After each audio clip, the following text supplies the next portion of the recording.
बिस्मिल्लाहिर्रहमानिर्रहीम। अस्सलाम वालेकुम नाज़रीन, मैं अहमद फ़वाद हूँ। आप मेरा यूट्यूब चैनल देख रहे हैं। नाज़रीन, आज तारीख़ है 12 सितंबर और दिन है जुमेरात का। अहम तरीन और एक्सक्लूसिव डिटेल्स आज की व्लॉग में आपके साथ मैंने शेयर करनी है। सबसे पहले तो इमरान खान साहब के मिलिट्री ट्रायल के हवाले से एक बड़ी ब्रेकिंग न्यूज़ है। इस्लामाबाद हाई कोर्ट में बड़ी इंपॉर्टेंट केस की समाअत हुई है। इमरान खान साहब ने दरख्वास्त दायर कर रखी थी। जस्टिस मियां गुल हसन औरंगज़ेब साहब ने बड़ा हुक्म जारी कर दिया है। इमरान खान साहब के मिलिट्री ट्रायल केस में ना सिर्फ हुक्म बल्कि कुछ ऑब्जर्वेशंस भी दी हैं। और आज क्या ज़िक्र हुआ DGISPR का और साथ ही साथ मज़ीद कुछ फ़ौजी अफसरान का कमरा अदालत में, क्योंकि ज़ाहिर सी बात है जो मिलिट्री ट्रायल है वो लिंक इन्हीं तमाम तर चीज़ों से कर रहा है। इस पर कुछ एक्सक्लूसिव डिटेल्स आपके साथ में शेयर करूँगा। दूसरे नंबर पर पाकिस्तान तहरीक इंसाफ के जो MNAs थे जिन्हें गिरफ़्तार किया गया था, प्रोडक्शन आर्डर जारी होने पर आज कौमी असम्बली का जो इजलास था, इस इजलास में इन्हें पहुंचा दिया गया है। इस पर भी कुछ डिटेल्स आपके साथ मैं शेयर करूंगा।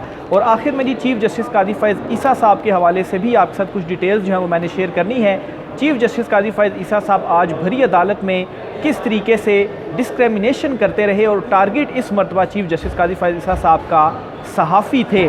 केस क्या था, क्या काजी साहब की जानिब से कहा गया, लेकिन बहुत सारी ऐसी चीज़ें हैं जो शायद काजी साहब भूल चुके हैं। वो चीज़ें उन्हें याद दिलाने की हम कोशिश करेंगे आज के इस व्लॉग में। इस पर भी कुछ डिटेल्स आपके साथ में शेयर करूँगा। सबसे पहले तो जी इमरान खान साहब के मिलिट्री ट्रायल के हवाले से जो दरख्वास्त इस्लामाबाद हाई कोर्ट में दायर की गई थी, इस पर आपको प्रोसीडिंग जो हुई है वो मैं आपके साथ शेयर करता चलूँ। जी हुआ कुछ यूँ है जी कि ख़दशा था इमरान खान साहब को भी और पाकिस्तान तहरीक इंसाफ को भी कि इमरान खान साहब का जो मिलिट्री ट्रायल है वो किया जाएगा।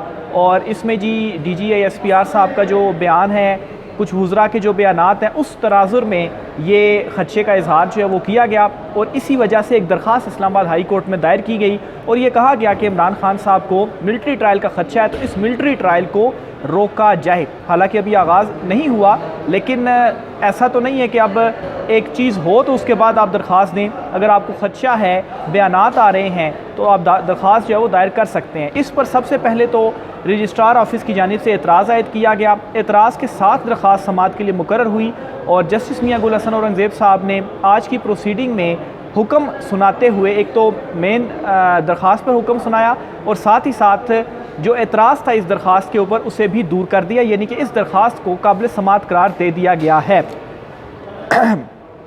हुआ क्या जी, आज जस्टिस मियां गुल हसन औरंगज़ेब साहब ने इसमें कुछ इंपॉर्टेंट जो रिमार्क्स हैं, कुछ इंपॉर्टेंट जो ऑब्जर्वेशंस हैं वो दी हैं। इमरान खान साहब की तरफ से उज़ैर भंडारी साहब जो थे वो अदालत में पेश हुए और आर्गूमेंट्स के बाद नोटिस जारी कर दिए गए हैं वफाकी हुकूमत को इस हवाले से।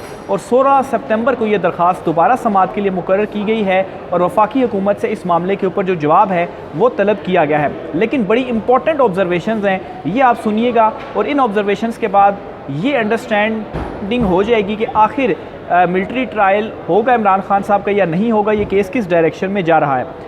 सबसे पहले तो जी जस्टिस मियां गुल हसन औरंगज़ेब साहब की जानिब से ये रिमार्क्स दिए गए कि वुज़रा की तरफ से खान के मिलिट्री ट्रायल की धमकी दी गई। खान एक सिविलियन है और एक सिविलियन का जो है वो कैसे मिलिट्री ट्रायल में जो मिलिट्री कोर्ट में जो ट्रायल है वो चल सकता है। फिर जी दौरान समाअत ये भी कहा गया जस्टिस मियां गुल हसन औरंगज़ेब साहब की जानिब से कि दरख्वास्त गुजार का कहना है कि DGISPR की जानिब से भी बयानात आए हैं, एक बयान आया है और वुज़रा की तरफ से भी जो बयानात हैं वो आए हैं। अगर ऐसा है तो फेडरेशन की तरफ से वाज़े जो मौक़िफ़ है वो आना चाहिए।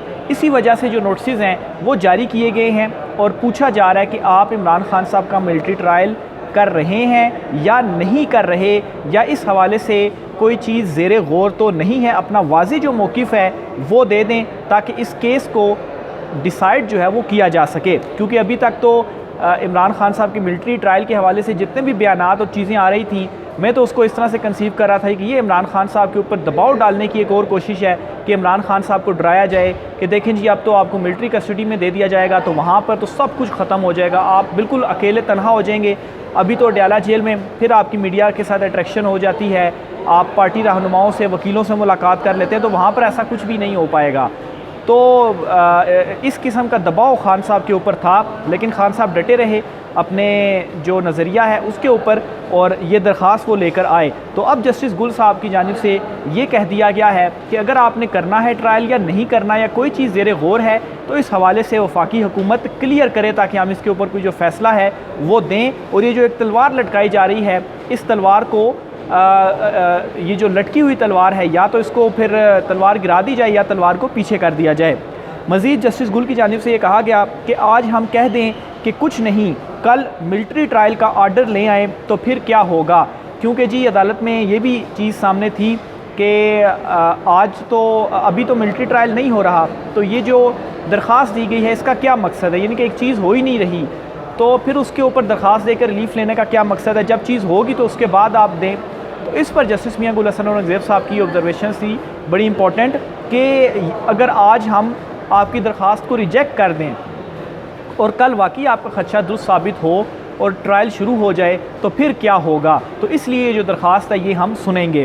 फिर जी जस्टिस गुल साहब की जानिब से कहा गया कि क्या खान के मिलिट्री ट्रायल का मामला ज़ेरे गौर है, ये जो सवाल है ये पूछा गया और यही जवाब वफाकी हुकूमत से मांगा गया है। अगर ऐसा हुआ तो केस को सुनकर हम जो फ़ैसला है वो कर देंगे। तो ये जी आज की जो मुख्तसर सी समाअत हुई है, लेकिन बड़ी इंपॉर्टेंट समाअत थी क्योंकि सारी नज़रें सुप्रीम कोर्ट ऑफ पाकिस्तान की तरफ थी, जो तौहीन अदालत का मीडिया मालकान के से रिलेटेड केस था उस पर थी। तो ये केस उस तरह से रिपोर्ट नहीं हो पाया, तो बड़ी इंपॉर्टेंट न्यूज़ है इस प्रोसीडिंग के अंदर। फिर जी एक और बड़ा इंपॉर्टेंट मामला जो हुआ, आज जस्टिस मियां गुल हसन औरंगज़ेब साहब जो हैं वो DGI-SPR का नाम लेकर मुस्कराए और उन्होंने कहा जी कि वो भी सियासत कर रहे हैं। ये क्या आज हैरान कुन वाक़या हुआ, वो भी आपके सामने रखता हूँ जी। जब उज़ैर भंडारी साहब ने कहा कि हमें ख़दशा है कि इमरान खान साहब का मिलिट्री ट्रायल होगा, तो इस पर जस्टिस मियां गुल हसन औरंगज़ेब साहब की जानिब से रिमार्क्स दिए गए कि ये सियासत है, यानी कि वज़रा की तरफ जो है वो कहा गया कि ये वज़रा इस किस्म के बयानात दे रहे हैं कि खान का मिलिट्री ट्रायल होगा। तो इस पर जस्टिस मियां गुल हसन औरंगज़ेब साहब ने कहा कि वो सियासत कर रहे हैं। लेकिन फिर इस पर उज़ैर भंडारी साहब ने कहा कि DG जो ISPR हैं उनकी तरफ से भी बयान आया है, तो तब भी मियां गुल हसन औरंगज़ेब साहब ने कहा कि वो भी सियासत है। तो क्या मतलब है कि जो सियासतदान है वो तो सियासत करते हैं, तो जो DGI-SPR हैं वो भी क्या सियासत कर रहे हैं? और अगर वज़रा अपने मुखालिफ जो हैं, अपोजिशन जो है उसको दबाने के लिए इस तरह के बयान दे रही है, तो क्या DGI-SPR भी इस तरह का जो बयान है वो दे रहे हैं? और सियासतदान तो आपस में हुकूमत अपोजिशन इस तरह की चीज़ें चलती हैं, लेकिन DGI-SPR जो हैं वो तो एक इदारे के को रिप्रेजेंट कर रहे हैं, उनका जो मौक़िफ़ है वो बयान करते हैं, तो वो किस तरह से इस तरह का जो बयान है वो दे सकते हैं या वो कैसे सियासत कर सकते हैं? ये बड़े इंपॉर्टेंट रिमार्क्स थे जिनके ऊपर काफ़ी ज़्यादा जो हलचल है, जो थरथरी है वो भी मची कि जस्टिस गुल हसन औरंगज़ेब साहब ने ये भी कहा कि वो भी सियासत कर रहे हैं। तो बड़ी इंपॉर्टेंट ये आज की जो मुख्तसर समाअत थी वो रही। तो आखिर में जी 16 सितंबर के लिए नोटिस जारी हुए हैं और वफाकी हुकूमत से इस मामले के ऊपर जो जवाब है वो तलब कर लिया गया है। दूसरी बड़ी ख़बर जी सुप्रीम कोर्ट ऑफ पाकिस्तान से है, जो आपके साथ मैंने शेयर करनी है।